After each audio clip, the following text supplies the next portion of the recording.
Dalam membangun sebuah rumah tinggal, harus kita pikirkan mengenai kenyamanan rumah tersebut. Dalam kenyamanan rumah tersebut tak lepas dari unsur konstruksi atau kekuatan dari bangunan atau rumah tersebut. Dalam dunia konstruksi rumah tinggal juga yang perlu diperhatikan adalah pondasi yang kita pakai dalam membangun rumah tersebut.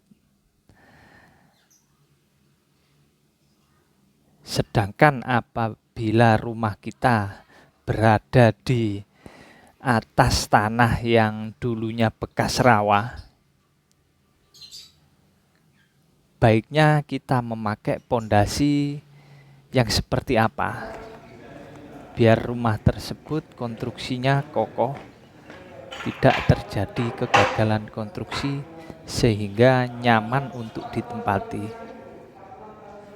Kali ini kita akan membahas jenis pondasi yang cocok untuk membangun sebuah rumah tinggal di area bekas rawa ataupun tanah yang gerak atau juga tanah labil atau ekspansif. Bagaimana kelanjutannya? Ikuti terus video ini.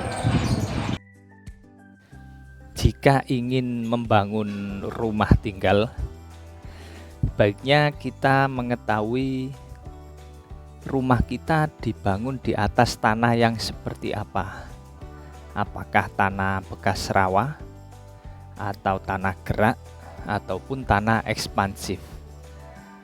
Hal tersebut bisa kita lakukan atau kita ketahui dengan cara penyelidikan tanah, dengan sondir dan lain sebagainya. Setelah mengetahui kondisi tanah, baru kita lanjut pondasi apa yang cocok untuk kita gunakan pada rumah tersebut. Katakan rumah bekas rawa lah, itu cocoknya pakai pondasi apa, jenisnya seperti apa. Adapun pondasi dibagi dua macam, yakni pondasi dangkal dan juga pondasi dalam. Sedangkan pondasi dangkal ada dua jenis, yakni pondasi setempat dan dua pondasi lajur atau menerus. Sedangkan pondasi dalam ada tiga jenis, yakni tiang pancang atau minipel, yang kedua strospel, dan yang ketiga borpel. Ini adalah laporan penyelidikan tanah berupa sondir di area rawa. Di sini ada S1 dengan kedalaman 15 meter. Dan ini juga S2, kedalaman juga sama, kurang lebih 15 meter. Dan ini S3, kedalamannya sekitar 16 meter. Di sini bisa kita ketahui untuk S1 ini di area 12 meter ke bawah ini kita ketemu pasir berlanau lepas sampai dengan padat. Yang 1 sampai 12 ini lempung berlanau sangat lunak sampai dengan sedang, karena ini rawa jadi lempung lunak. Sedangkan ini 15 ke atas, 16 lempung lanau kaku sampai dengan kaku. Jadi ketemu tanah kerasnya di titik 16, kedalaman 16 meter. Dan ini ada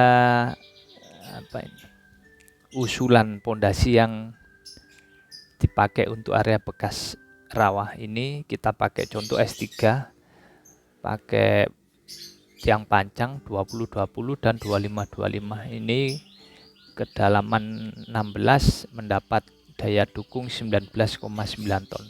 Kedalaman 16. Ini yang 25, kedalaman 16 mendapat daya dukung 27,2 ton per titik. Sedangkan kita kalau pakai borpel atau strospel dengan diameter 30, 40, dan 50 dengan kedalaman 16 meter, 30 meter, 30 cm mendapatkan daya dukung 13,75 ton. Sedangkan 40 cm mendapatkan 20,45 ton. Sedangkan 50 mendapatkan daya dukung 28,57 ton.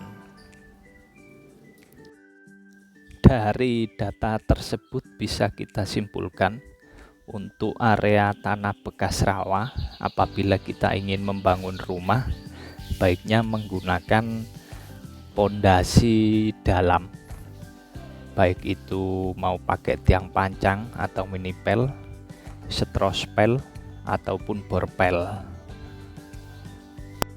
Karena kita tahu sendiri data tanahnya kedalaman 1 meter sampai 12 meter itu sangat lunak, masih ketemu lempung. Kalau kita memaksakan memakai pondasi dangkal, maka akan terjadi kegagalan struktur pada bangunan atau rumah yang akan kita bangun. Berikut ini contoh-contoh pondasi dalam.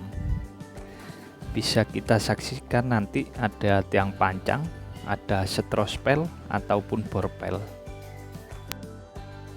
Tiang pancang atau minipel seperti ini bentuknya, ada yang persegi dan juga ada yang bulat. Kalau untuk rumah tinggal biasanya lebih banyak yang persegi dengan ukuran 20 x 20 cm ataupun 25 x 25 cm.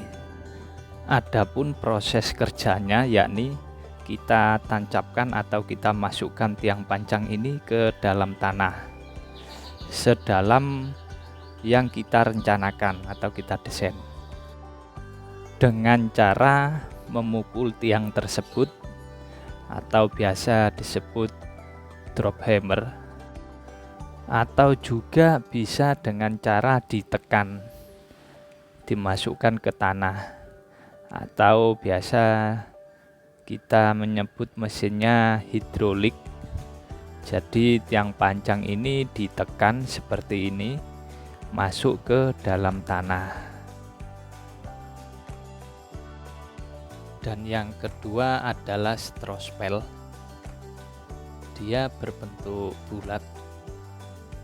Untuk sebuah rumah tinggal biasanya memakai ukuran yang 30 cm, 40 cm.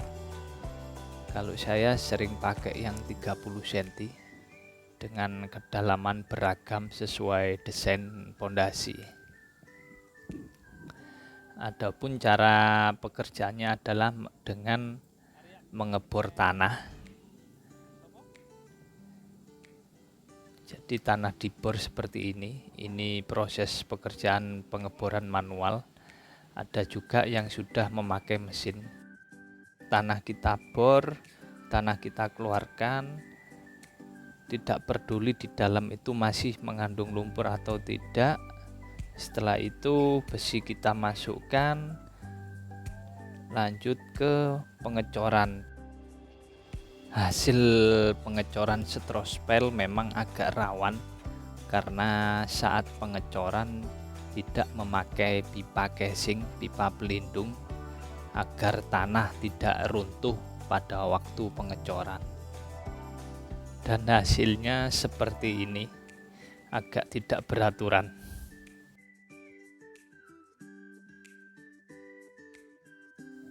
Dan yang ketiga adalah borpel.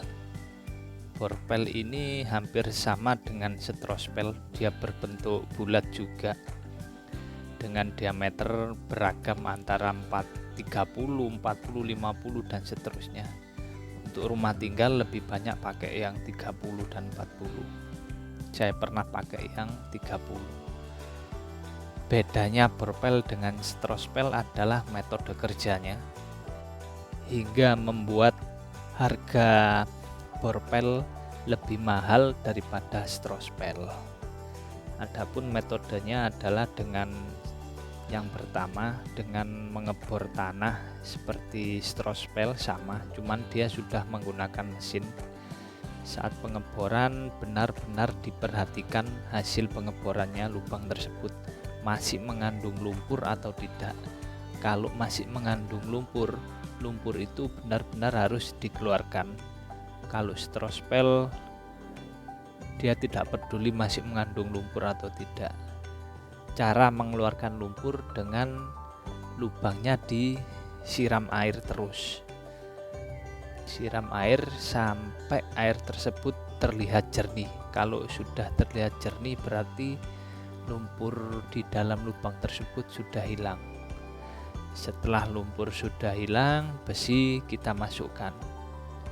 Setelah besi dimasukkan, pada saat proses pengecoran kita kasih pipa atau casing yang berfungsi untuk melindungi hasil cor kita agar tidak tercampur dengan tanah. Kalau di strospel pengecoran tidak menggunakan casing atau pipa. Demikian penjelasan mengenai pondasi yang cocok digunakan untuk membangun rumah di area bekas rawa, tanah gerak, dan juga tanah ekspansif.